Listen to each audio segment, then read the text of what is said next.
It's all on the wheel. It all comes around. Yes, it's Megaforce, and more importantly, it's Have You Seen?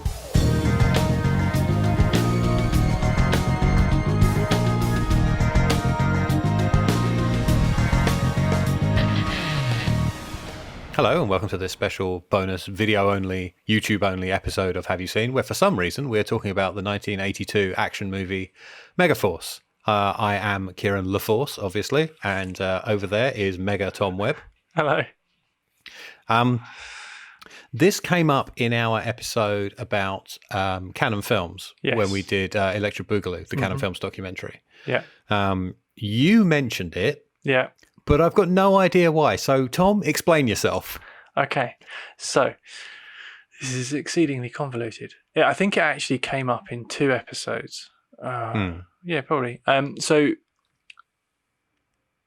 I remember seeing some of this as a kid. Possibly not all of it. I remember seeing some of it.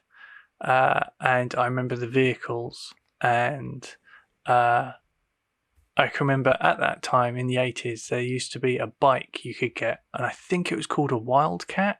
Do you remember that? It was like, or a Lynx or something. And it was like a BMX style bike, but it had on it like a computer thing on the handlebars, and I think it was just holograms. I don't even know. I think I had this thing, and it had like, and it kind of looked like it was like. So the thing I had, I'm pretty sure, or that I'd like. It had a screen. I remember that, and I think it had like. It essentially looked like a bicycle version of the car from Knight Rider. Yeah, kind of. Yes. Was the thing I had. I in my memory, it's black. Yes, same and the screen was just plastic and did absolutely bugger all. Yeah, but that might just be the cheap knockoff version my family got me. Right, I seem to remember it had like maybe like an orangey holographic thing. I remember it being black with orange writing, I think. Okay. Anyway, I always wanted something like that, and I never had one, but it was like, and the bikes in this, I remember with all the missiles on them and all that kind of stuff, and then. Never knew what it was called, but thought it was something Force. Okay. Several years later, I was at my great aunt and uncle's house, and there was an advert on the TV for a movie that had sort of soldiery people in it, and they had like off-road vehicles and some bikes, and I thought, oh, they don't quite look the same, but maybe it's not the same scene, and it was called Delta Force. Right, okay. And I was like, oh, that's that movie. Must be that movie. So I got my great uncle to tape it for me, and I borrowed it. And I remember watching that back and thinking, no, this isn't the film I thought it was. But that would have been the second Canon film I'd ever seen, having seen He-Man before. So this thing kind of lingered in my brain for a long time. And then I saw something several years ago now and realised that it was Megaforce.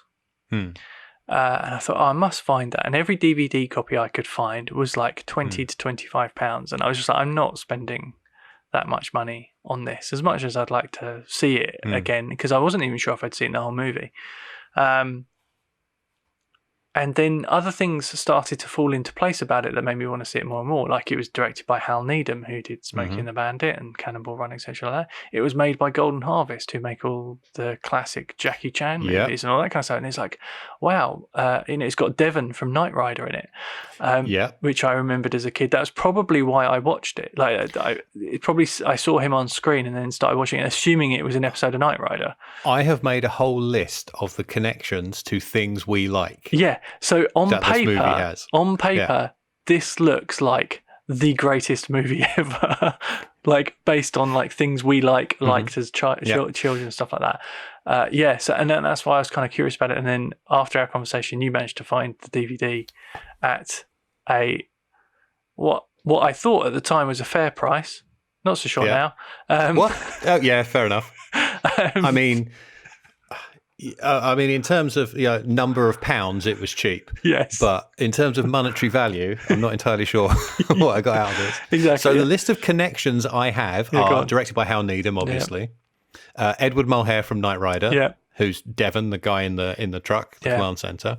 It was the inspiration for Team America, which we did on episode 2 of season 1. Mm-hmm. I think it was episode 2. I think it might have been episode 1. One of the editors was a man called Skip Skulnick, who would later direct 5 episodes of Angel and produce 103. Yeah.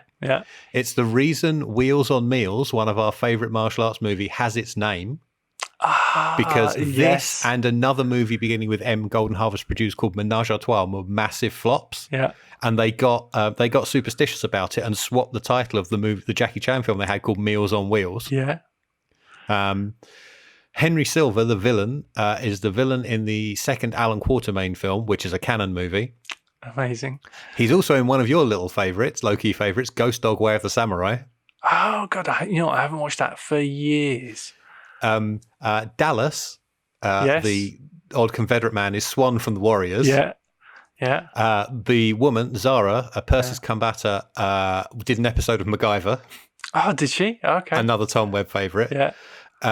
The title song was covered by Journey. Amazing. And I've put in all capitals. It's not a connection, but I put in capitals under all this. Barry Bostwick is still going. I know. He has stuff scheduled to come out next year. Yeah. Imagine all his roles these days are tall, handsome granddad. Yeah. But yeah, it's crazy the amount of stuff that we like and is connected to this show that this one ridiculous film is connected to. And there's probably more as well. There is Evan C. Kim who plays Suki, the Japanese guy. Yeah, I did wonder why there was a Japanese guy played by a Korean. He's in a Dirty Harry movie. He's in the Deadpool, which is one that I've considered pitching you for a long time, but I've always kind of held back on and not done. Season 4. Yeah, potentially, because there's some things about it that make it quite ridiculous, but also it's a Dirty Harry movie, so it's kind of still quite cool. But yeah, he's in that as well, and it was like, oh my God, that's him. Mm-hmm. I did wonder why, seeing as it was a Golden Harvest production, why they didn't want to have a relatively high-profile Chinese star in it. Yeah, and then maybe they saw the script and went, nah, recast him as Japanese. Yeah, I did wonder that, and so. I've been watching it back. I was just like, there was something else that struck me about it, was how similar it is to Mask, which was a toy range and cartoon that I loved as a kid. Mm-hmm. And I don't know if you can confirm this or whether you've done more research into it or not, but I have a theory that Mask was made and produced by Kenner, and I have a feeling that Mask might have been created in response to Mattel creating Megaforce. Mattel designed the costumes for this because there wasn't an actual costume designer. No, but there is a toy range. You can go and buy it on eBay. I found that they produced a Hot Wheels playset for sure, but I don't know because it looks like. I mean, we're jumping about all over the place here. We are. It looks like a live action version of Mask, but without the cool helmets. Yes. Yeah. And it is not remotely adult. No, it's not. It feels but like it's also not a children's film. No. I couldn't work out who this was for. Exactly. And I have a feeling, so if you can find, they made so Mattel had a range of toys called Megaforce. And there are some that are directly the vehicles from the movie, and then there's more that go on from there to create more like futuristic-y battleground. Someone's selling a Kieran is Googling. Yeah, someone's selling a ton of them on eBay as a batch for like 350 quid. And there are all sorts of things like tanks. There's jets and tanks. And things. And they're all, you can see an evolution. What clouds the issue is there's a Power Rangers series called Megaforce as well. Yes, it doesn't help. Yeah. So I wonder whether that, like they were pushing Megaforce and... Oh, they're claiming it's Kenner, the eBay lot. Yeah, so that's... But then did Mattel and Kenner then become... No, it's a Kenner. It says Kenner on the boxes that I can see here. That's interesting. It's very clearly the evolution of the stuff that's in the movie. Did Kenner and Mattel fuse at some point? Quite possibly. I'd have to go back and rewatch the Toys That Made Us to find out. But it wouldn't surprise me. Yeah, I seem to remember that they might have done. So I kind of did wonder whether it was that typical thing of, you know, like GoBots and Transformers and Well, they're now all owned by the same company as well. Exactly. Hasbro owns the GoBots. Yeah. So I kind of thought, oh, maybe that's where this has come from. And then it was, this was supposed to be. I kind of wondered, was it supposed to be like a big action movie that spawned a franchise, or was it even possibly going into be a TV show? Barry Bostwick signed on for this and 2 sequels. Wow. I know there was one. And a sequel was planned called Deeds Not Words, but got scrapped when this brought back less than a quarter of its budget. Unsurprisingly. Yes. So we've talked about the licensing. We've talked about the connection. We should probably talk about the actual film itself. Yeah, absolutely. Yeah. I have a synopsis, which I pulled from IMDb, which says, Ace Hunter is the leader of Megaforce, an elite group of American soldiers who travel the world to fight evil. In this case, evil is represented by a third-rate dictator who they must blow to bits. Yeah, see, now, is he a third-rate... But that doesn't happen. Is he a third-rate dictator? Like, I don't know. I am it's thoroughly so confused. Like, I feel like it's almost, to me, like, I can't tell if they're in some, like... Yeah, they're in countries that don't exist. Yes. All the country names aren't real, and I presume this was set in the near future. But it's not. It's set in the 80s. Yeah, and then I was just so confused as to, well, hang on a minute. The bad guy seems to be best mates with Ace Hunter. But that's a trope that, It is, but like just genuine backslapping, hugging mates, like, and then just let's get back to work, fighting each other, sort of thing. It was just so weird. It's all a bit Christmas Day in World War I, isn't it? Yeah. Let's stop fighting and play football. Okay, now we'll blow each other to pieces. I just couldn't fathom the plot. Really, I was thoroughly confused. And there's a lot of politics. It's geopolitics and missiles. Yeah, it's so, but in a very child-friendly film. Yeah, it's 3 people die in this film, and you don't see it. They get vaporized. Yeah, that nobody is killed, and nobody's even hurt. No, I put down it's a film made to showcase vehicles for a toy line that gets bogged down trying to have a plot. Yeah, like, I was expecting like proper, like, straight to video stuff. I was expecting it's Hal Needham. I was expecting some decent stunts. Yeah. There aren't any. No, none. There are 78 credited stunt performers. Yeah. What were they doing? Were they just in catering all the time? Just driving about. I think you just got a stunt credit for driving. That was it. There's nothing sexual. No. There is a very chaste kiss, and a movie of this time, straight to video, I would expect boobs all over the place. Yeah. Mm-hmm. And the hardest word in it is damn. I know. I wouldn't be surprised. Somehow, my Dutch DVD has a 12 certificate, and I don't know why. How did that get a 12? That should have a little green triangle on it. That should be a U. Do you know what? G, if you're American. The only thing that I think that it could get a, like, it might be like, I don't know, if there's a, even then, like, the most out. There's a lot of Barry Bostwick in tight outfits. Maybe that's it. There is. It just made me think of the stupid sexy Flanders scene from the from The Simpsons. But I mean, the only thing you could deem offensive about this now is probably the Confederate flag on Dallas's arm, right? Yeah, which seems really so tame. Yeah, which seems really kind of out of place. But also, it's just the cover of this thing gives the ending away. Although she never sits on the wing of the flying bike. No. The flying bike. Okay, we'll get to that. That's at the end. Also, this took 4 writers. Yeah, and $20 million. Oh, God. The 80s was wild when it came to making movies, wasn't it? But what gets me is, like, $20 million, you're like, okay, you know what? They had a lot of vehicles. I mean, they had a lot of tanks, and they had, like, custom vehicles. They cost $1 million.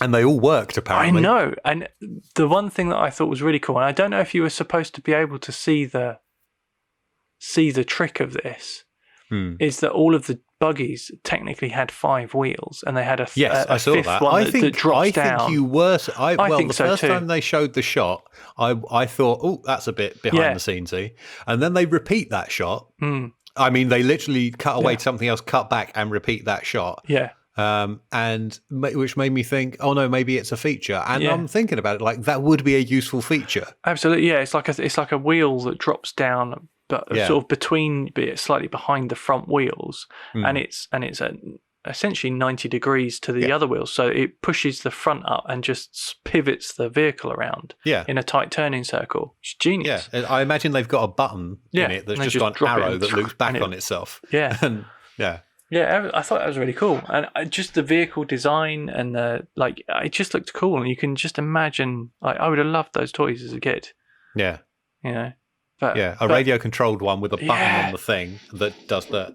Yeah, or in fact, I think I had a radio controlled police car as a kid that had that feature. Yeah, I think there were some, or something like it. Yeah, I think so too. I don't know if I had one. I remember them, but I also I was just thinking like. But hang on a minute, like the coolest feature of this movie, they spent $1 million on. Where did the other 19 go?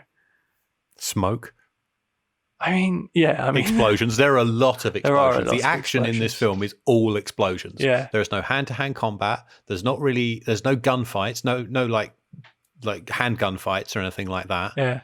All of the action is vehicle action. Yeah. And it's all explosions, and some of them are huge, it must be said. Yes, and there's a couple of shots in the what I termed in my notes the insurgency scene. There's a bit where they cut to a shot that is almost pitch black because they've exposed for the explosion that's about to happen. And it's literally, you cut to it and it's like I can see some vague shapes and poof, and it's like, oh right, okay, that's what you're exposing for. Yeah.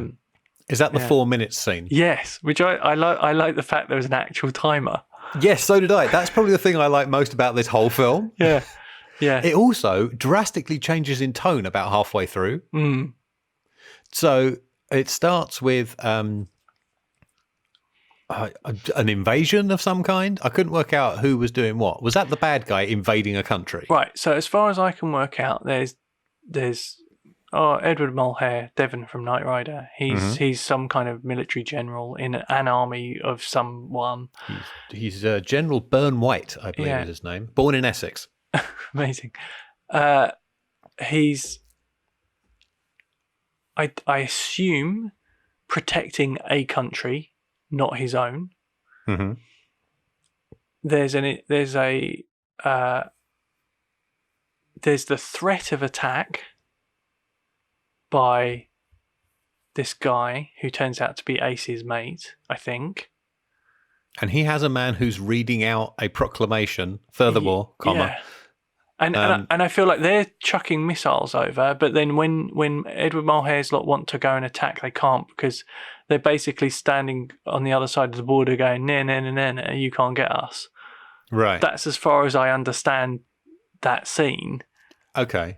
So then I wrote tanks happen, miniatures explode. Yes, pretty much. And then as far as I understand it, the plan is essentially that Megaforce would break assumingly international law by sneaking in, blowing shit up until they get chased, and then lead the people that Devon from Knight Rider wants to blow up across the border so that they're on his turf. That Good. seems to be the plot. I think we got the same. I think we got the same out of this. Yeah. Okay. So Megaforce, I ended up calling them the MFers because it seemed appropriate. Yeah. I wrote, so the MF is going to Guerrera's town, shoot the place up as ordered, but it'll be an act of war if they cross back over the border, which is what they were told to do in the first place. Yeah. What they were hired to. We find this out an hour into the film, by the way. I know, and I was just like, but hang on, that was the plan. So surely you would have known. Yeah. Did this not get cleared at a higher level than the bloke from Knight Rider? I don't know. Maybe all the talking cars have gone to his head. I don't know. But I mean, there hadn't really been many talking cars at this point. This was 1982. Oh, that's true. Yeah. And Knight Rider. Yeah, it was. I mean, there might have been the pilot movie, but I don't even know if he's in the pilot movie because there were some cast changes around the beginning. There were. I think he is. Yeah. I think he is. I can't remember. This could benefit from some extra editing. Like, yeah, I mean, there's 10 full seconds of a man's gormless face while we watch two idiots get into a car. It could benefit from a better story, better acting, better script, better some stunts. actual stunts. Yeah. Yeah, you know. better everything. Yeah, as a concept, it's great. As an actuality, it's pretty awful. So, Burn White and Major Zara. She does have a surname, but it's not credited on IMDb, which is really helpful. Right. Who is an attractive, aloof woman who has been paired with him for no apparent reason. And apparently he's like the president's daughter. Yes, but that never comes up again. I was thinking, all right, that'll be the reason that Ace doesn't want her to go with him, and she'll get kidnapped at some point. Yeah, it's a 1980s action movie. She's going to get kidnapped. Yeah. They're put in a car, driven into the middle of the desert and dropped off without complaining about this. They just get out of the car and let the chauffeur put their bags on the floor. Yeah. Rather than being suspicious or tackling him and driving away. Two blokes show up, shoot a snake, put them in another car, and then drive across the desert. And I'm like, we're 15 minutes in, and so far Megaforce is two men, a shit car, and a projector. Because they do a hologram thing for no reason that turns a rock into a woman, and then the rock disappears. I just like, yeah. And then the actual Megaforce shows up, which are a load of blokes on motorcycles shooting balloons out of the air. Yeah. And one guy who very clearly nearly falls off his bike doing a wheelie. Yeah. It's a shot of three bikes going away from the camera in slow motion. And two of them are doing wheelies to get their guns up to shoot the balloons out of the air. And the third one, it's fairly shrouded in smoke, but he is out of control. He's weaving all over the place. His legs are flapping around. It looks like I tried it. But then Ace Hunter comes up to. You don't find out that he's called Ace until later on. He's Hunter throughout most of the film, and then all of a sudden he's Ace. Yeah. Hunter, the leader of Megaforce, the only one with a rank apparently, arrives to greet Devon and Major Zara, and the stuntman doubling him on his bike pulls a wheelie at an insane angle. Like the nose of it is like, it's got to be like 85 degrees. Yeah. His back is practically parallel with the ground. That's actually quite impressive because that can't be easy. No, I do think he was very, very, very close to just toppling over backwards. I think the challenge was get this as far back as you can without falling off. Yeah, I think. And so he was at the very limit. Yes, absolute. Yep. And so begins a parade of many horrendous catsuits.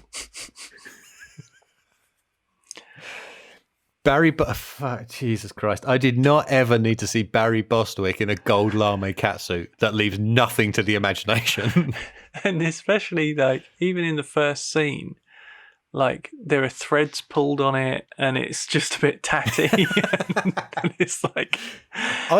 we could probably do a whole episode on the fashion of this movie because he has the gold catsuit. Yeah. He has a silver jumpsuit, which make him look like an apocalyptic BG. Yeah. He has his dress uniform is hideous. Oh God, yeah. And looks like something a villain from Mask would wear. Yeah. There's then a black jumpsuit later on when they're on a plane. It's Barry Bostwick parading his little Barry around in these ridiculous outfits. Yeah. I just, like you said earlier, there was no costume designer. Just Mattel were like, these are the suits. Yeah. I was keeping an eye out for the number of guys who loosened their collar when they first met Major Zara. Unfortunately, it stopped at 2. I thought this was going to be every man's reaction to her whenever she appeared in a scene. Oh, dear. Why is the they have a kind of overarching company entity that oversees Megaforce, a shadowy thing. The acronym for it is SCUFF. SCUFF. I can't remember now what that stands for. Like, who wrote that? Why? That's amazing. They also show off a thing. So they have essentially they have 2 types of vehicles. They have the missile firing motorbikes and they have these buggies. They seem to operate in the desert all the time. There's no camouflage on these things. They're all painted Well, like the David Bowie lightning thing. Yeah, on I his think face. that's supposed to be desert camouflage because it's kind of beige with a bit of black and a bit of all white. right. I mean, it's all right, fine. It's desert camo in the 80s. Yeah, I mean, And then they do this thing where with Dallas, where he's talking about his favorite gadget on the car is a photosensitive skin, and he takes a hat and puts it on the car. And when he takes it off, where the hat was is black, which I presume is supposed to be showing the road through it. Maybe showing the tarmac on the other side. I couldn't tell. And cutting out the pattern, as it were, and then the pattern fades back up. And I'm like, what is the point of that? No, I think it just goes. If pattern comes back when the light hits it, because I think the whole concept is that when the sun goes down, they go black. Right. So they're black at night, and then color like they've got camouflage during the day. Because in the insurgency scene, they are all black. Oh, are they? Yeah. I didn't even know so. I thought it was dark. No, they're all black. I was too busy watching the timer to make sure it was accurate. Yeah. Which, when they're all black, they look exactly like the stuff from Delta Force. Ah, which might be where where Junior Tom's confusion came in. Exactly. So I even wondered whether there's some of these, because Delta Force came after, didn't it? A couple of years after. Wow. Let me ask the internet. 85, 87, something like that. Do you think they just reused the? I think they did. Delta Force paintball. I've just accidentally given them an advert. 86 was the first Delta Force. Yeah, it wouldn't surprise me if some of these things were just reused. Yeah. Because they look almost identical. We might have to have a chat about rear projection. Yeah. Or was it Intervision or something they called it? Or was that something different? No, Intravision is used in the base scenes. Right. And it allows people to walk around in a photograph? Question mark? Is the only explanation I can find for it online? Yeah, as far as I could work out, I think it's kind of like a green screen equivalent. Okay. So maybe some of those sets were still photographs as opposed to being in reality sets. I couldn't really find out much more than that, like you said. Same. But the rear projection, that's I mean. Yeah. So the first instance of interesting rear projection is in the scene I've entitled "Parachute Flirt." Yes. Where Barry Hunter he's being a condescending mansplainer to Major Zara, basically just taking her at face value and not believing her credentials as a soldier. Yeah. And he takes her up in a plane and basically explains in very short sentences how to do a parachute jump, and she kind of shoves him out of the way and just leaps out of the plane. Yeah. And then there's some really interesting rear projection, which I think involves Barry Bostwick lying on a blue piece of paper on the floor and waving his arms and legs about, while footage of Major Zara's stunt double doing an actual free fall is projected in the background. Yeah. And they sort of twist and go towards each other and away from each other, and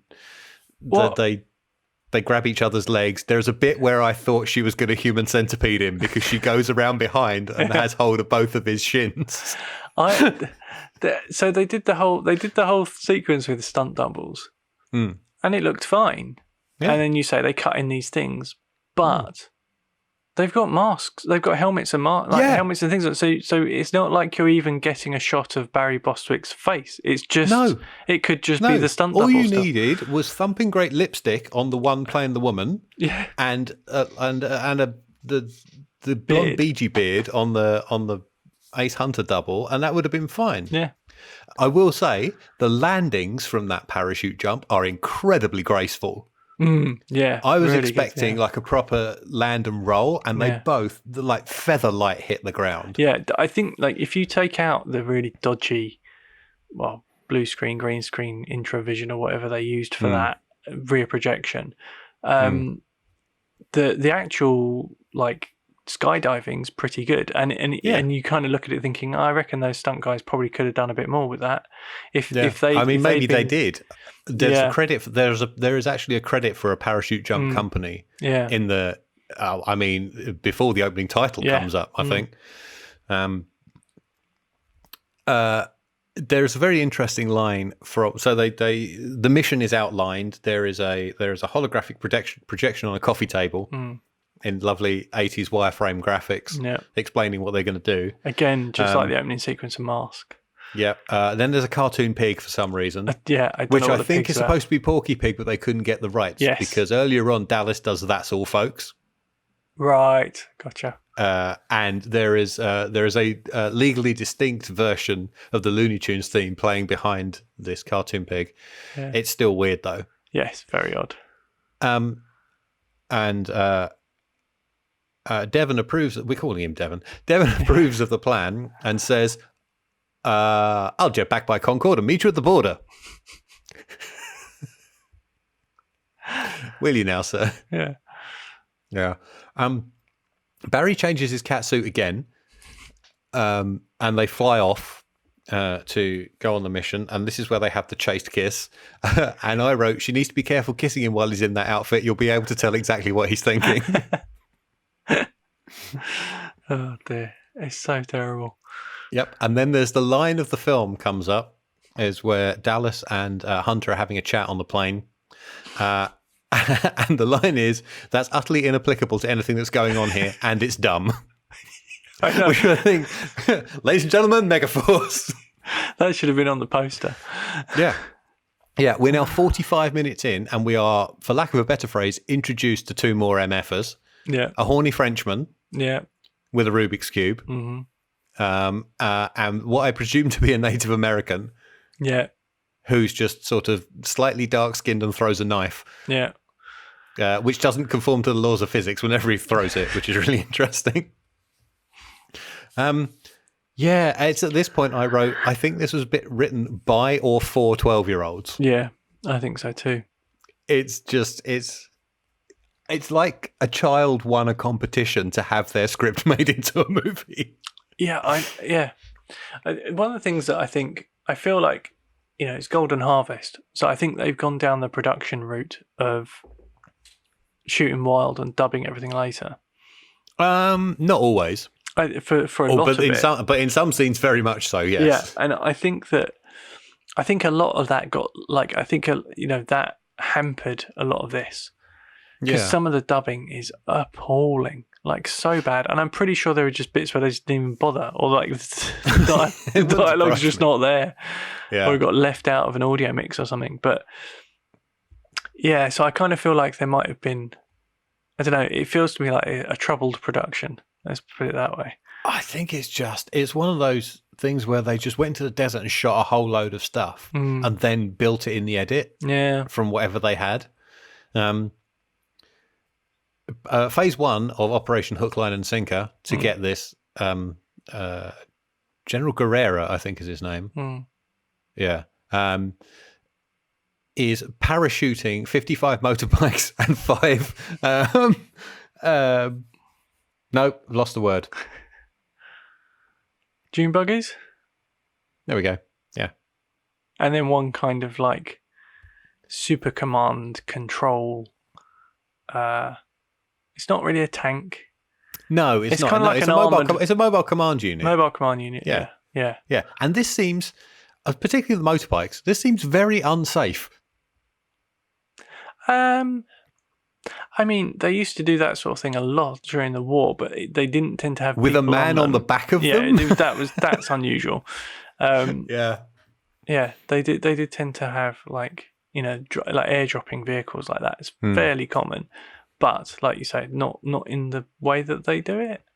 And this is the point where I wrote, "Is this a TV pilot?" Yes, because I realised how slight it was and how inconsequential everything felt, and it was just this is the action scene at the end of the episode, and then next week Delta Force will be back to fight another of Guerrera's schemes. Yeah, it felt like that a lot, and I think it didn't help adding Devon into the mix.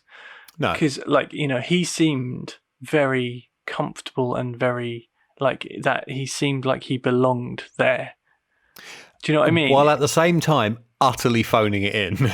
Yeah, totally. He wasn't trying one bit. No, but do you know what I mean? It just felt you saw him and the way the acting was going and the script. He was like, oh, this is a TV show. This is like, this is when Knight Rider got to the point where they couldn't be asked and did model shots instead of car stunts.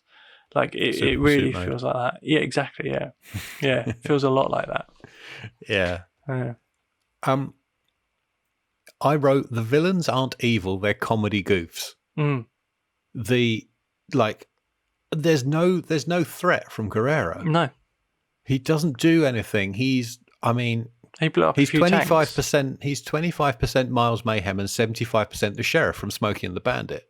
Yes, yeah, that's he reminded me far too much of Buford T. Justice. Yeah, absolutely. Even the cowboy hat, but yeah, absolutely. The cowboy hat, the big cigar, particularly when he was chomping on cigars later on, and then he helicopters over to the good guys to say hello. I know. I mean, he's there to deliver bad news and gloat. Yeah. But it's all very cordial. Nobody pulls a gun on him and tries and goes like, we've got the bastard. No, I know. They just let him go. He just casually walks up to Hunter. They slap each other's backs and have a chat. Yeah. And then Devon shows up to give him the same news. And then Guerrero goes away again. It was such an odd scene. Not to mention the really weird looking helicopter that Devon's got, the red and white one. The long, skinny helicopter. Yes, I wrote that as well. And it's just like bent at a 45-degree angle in the middle. So it's like a weird... Yeah, how does that work? Who designed that and why? It's got like two rotors, hasn't it? So I understand that one has to be higher than the other. But just although I was watching, there was a shot of it taking off that I was watching. It starts with the back out of frame, and I watched that all the way through to make sure that the back came into shot and had a second rotor on it. Yeah. Because I was like, there is no way that works just with one at the front. No, it is a weird looking thing. I wondered if it was like some sort of like Chinese or Russian. Well, like. I mean, clearly Hal Needham hated it because they blow it up at the end. Yeah. This is where I noticed the Confederate flag. Yeah. And this is where we get the plot or the difficulty, the hardship that Delta Force must overcome, which is you can't go back across the border. Yeah. And it's like the Delta Force. They've got silent running vehicles. They're supposed to. Did I say Delta Force? I need to close the Delta Force window on my computer so I don't say it again. Like they're supposed to be able to do this stuff. That's what they are. Oh, silent running is just slow motion with no diegetic sound. Yes, apparently, according to this film. Yeah. Nothing to replace that. They just let's just not have engine noise. It's like, why would you ever? Yeah. Like, why would you ever not run in silent running? Unless there's no kind of silent. Like there's no detrimental noise. Yeah. Silent running without engine noise is just putting it in neutral and letting it roll. Exactly. And I was just like, well, does it use loads of power? Does it what's the downside to running in silent? Does it make them slower or what? It doesn't seem to have any detrimental effects at all. So it's just like, why don't you do that all the time? You're supposed to be sneaking about. So we get to the point here is that the only place that Delta Force, I did it again. The only place that Megaforce can land their planes to take off and get out again is a dry lake bed. And Guerrero has got all his tanks with their backs against the mountains, pointing at the only point of ingress apparently in this dry lake bed, which I don't think can have been true of where they actually shot it because you don't really see this at all. There is no establishing shot of here is a crescent of mountains and here is a crescent of tanks in front of the mountains. No. And so essentially he's like, either you have to stay here forever or you have to fall into my trap and I'll blow you to pieces. Yeah. So Megaforce decide they're going to fall into the trap, but they have discovered there is a secret, for lack of a better phrase, back passage. Yeah. There is the phrase, right. I had to pause it because it made me laugh so much. It's not the exact words, but it's as close as Hunter said when he's explaining this plan to Megaforce, or at least the half a dozen of them who have character names. Yeah. He says, after we come up his backside. That's not the exact words, but it's very close. Yeah. Oh, it's just... So they do indeed come up his backside. And at this point, I'm thinking,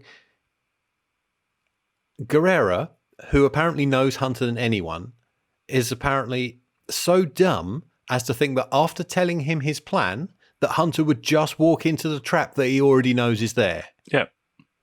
Do you not think that the leader of Megaforce is smart enough to try and figure out a plan B? It's just, yeah. I'm sure my neighbours heard me saying that loudly enough, and they're wondering what the hell I'm doing right now. Yeah, it's just, the whole thing just... Plan B, by the way, is the back passage and one of the cargo planes acting as a decoy. So coming in and getting shot at and going away again. Yeah. What happened to the hologram technology? I know. Can't they plonk one of the bikes on top of the mountain and project a plane coming in to get shot at so they run out of ammo, then land the actual planes and get away? Yeah, there is so much they could have done and so little they did do. Oh, there's also freaking laser beams. Yeah, on some of the on some of the on the buggies. Doom buggies rather than on sharks' heads. Yeah. It's just, and then all there is left is the finale, and I wrote the finale is just dust, smoke, and explosions, and I have no idea what's going on. Yeah, and shots reused over and over and over. Yeah, it's not exciting in any way. No. For some reason, coloured smoke just bursts out of some of the motorcycle riders. I know. And they ride in formation across the desert, spewing red and yellow and green smoke everywhere. There's a shot of a plane landing that you can hardly see because it's just dust. You can see the dust going into the engine. It's horrific. Yeah. It's impossible. There's maybe 5 good shots in the entire film, and one of them is the plane getting covered by dust and smoke from all sides. Yeah. They lose one of the planes. So what the plane they have as the decoy to get shot at, funnily enough, gets shot. And the pilot's like, "Oh, I can't land. You're just going to have to use the other 2 planes. You're going to have to leave your vehicles behind and stand up and squeeze in." Yeah. Because they fly in with. When they land to start the mission, they have 3 planes. Yeah, 3 Hercules, I think. Yeah. For some reason, they're then down to 2 for the escape. One of them gets shot, and then they all escape in 1 plane. Yes. And they decide to leave all the vehicles behind and get all the men on. And I say men because there are no women in Megaforce. No. And then they say, okay, we'll set the vehicles to self-destruct. And then promptly park them all together. Yeah. If that self-destruct goes off, that's going to leave a crater in the middle of that dry lake bed. Yeah. Just, I mean, they don't even leave them by any of Guerrera's tanks, so they might blow those up as well. No. It's just...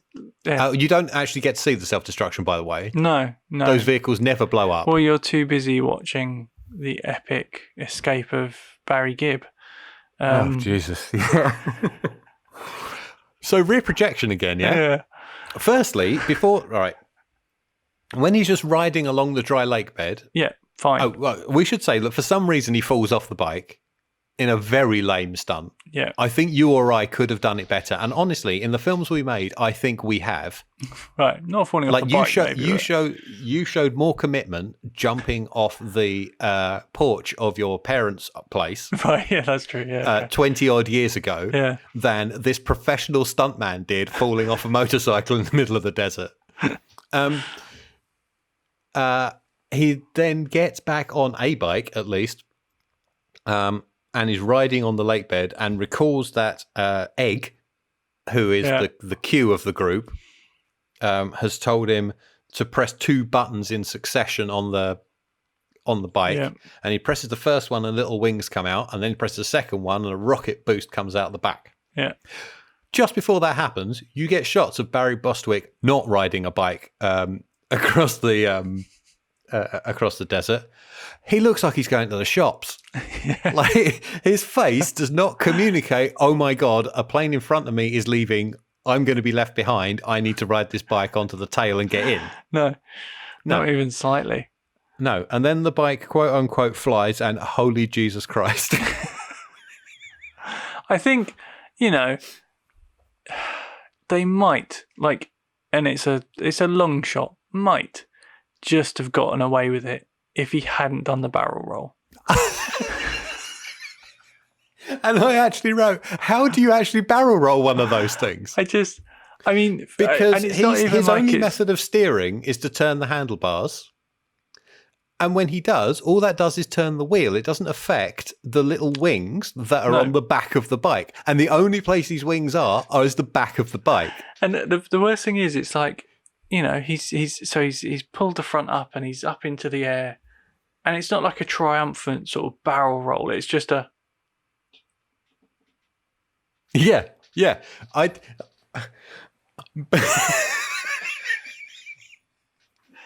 And then he just sort of pops up from the other side. It's just like, it's so slow and just like... At first, I was actually hoping then you would disappear completely, and then I could tell you to lean back the other way and have you come back in as though you'd done it. And I'd just put a cut in. It's just... For sure, Barry Bostwick did not know that was going to happen. That was entirely post-production. I think you're probably right, yeah. Because he doesn't react to it. His hair doesn't move in the right way to do a barrel roll. Well, the image rotates over the background and that's it. So hang on a minute. How did that... So does he move or does the background move? He moves. He moves, right? The image of him on the bike rotates, but I don't think at time of shooting he knew he was going to be doing a barrel roll on that bike. Right, no, the character was going to be doing a barrel roll. Because he just sits there, like, as I said, like he's popping down to the newsagents. I was just trying to work out about the process because it does cut a couple of times, but that shot leads on to, like, he's on a soundstage with the other guys in the back end of a plane, right? Yeah, and actually, I was surprised when his bike touched down in the plane. Yes, because exactly. I thought it was essentially double rear projection. Yes, yeah, and they would just cut to him for like a different angle of him landing on the thing. Yeah, and it was. I don't want to say impressive. Can I go with positively surprising rather than impressive? Yeah, because the camera's moving back. Camera's sort of tracking backwards, isn't it? Yeah. So it comes through the set of the helicopter, and he kind of comes into it. So I think that works pretty well. And like I say, it's unexpected. Oh God, that rear projection sequence is just... I mean, there's no way that would have even looked good in 1982. No, it's so bad. And then roll credits. Well, not quite roll credits. Devon is giving a press conference denying any involvement. Yeah. And through narrative convenience, Megaforce fly their Hercules to the press conference. Zara can somehow tell it's them, it's him, it's Ace, even though he's in the back of the plane and all she could see would be the pilot, maybe, from her angle. Yeah. They blow up Devon's helicopter, which he doesn't seem that bothered about. No. Even though he's someone says that he loves it and he put shag ropes down. Yeah. I bet he did. Yeah. And then roll credits, which contains a series of scenes you've already seen. And then at the end, they repeat a scene you've already seen. Yeah, as a sign-off. The good guys always win, even in the 80s. Yeah. Oh, man. It's, right, okay, it's bollocks. It's dreadful. We've done a load of films that are so bad they're entertaining. The second half of this is kind of entertaining in its preposterousness. The first half is just boring. Yeah. It doesn't get interesting until they get on the plane and go on the mission. No. And then, technically, the mission fails. Yes. That was the thing for me, is like, even in the 80s, the good guys win. Well, no, you haven't. You've literally failed your mission. Yeah. But you've fly survived. Away. Yeah, you've survived. They fly away and Guerrera is like, oh, that scamp. I'll get him next time. It's just... What? Yeah. It is like, kids' cartoon level. Yeah. But I don't know if this was marketed to children or what. No, I don't either. It's one of those anomalous things I don't understand. It's like this. It's in the period that Hal Needham could do no wrong, so he was just given money to do whatever he liked. And here he very, very clearly did wrong. Yeah, like I'm surprised at how bad it is, given that like there's so much he could have done with it, and it just so that makes me think there must have been politics going on behind the scenes or something. Because I was thinking at least the vehicle stunts will be good. Yeah, same here. And there were a couple. There was one jump in a dune buggy that made me go oh, because it almost came down on its nose. Yeah. There's a couple of nice wheelies on the bikes, but everything else is just standard driving, and then bikes quite near to explosions. Yeah, but nothing. There's not one moment of excitement in this film. No, I know, and I just it's like there was so much it could have been. It could have been an epic series of movies. It could have been an epic TV show. It could have been a toy line. It could there was just so much potential thrown away. The soundtrack for this movie finally came out in 2011. Jesus. They asked Carly Simon to record lyrics to one of the songs, and she went, nope. Brilliant. So the only other interesting note is there's an Atari 2600 game, which I might see if I can track down. Yeah, I bet it's utter garbage like this, but it's probably better than the film. Maybe. Yeah. Maybe. We like alternative titles on this film, on this show, rather. And most of them are Megaforce, it's got to be said, around the world. This was just Megaforce. Apart from Brazil, the Terror Squadron. No, that's quite cool. The Netherlands, Super Troopers. What?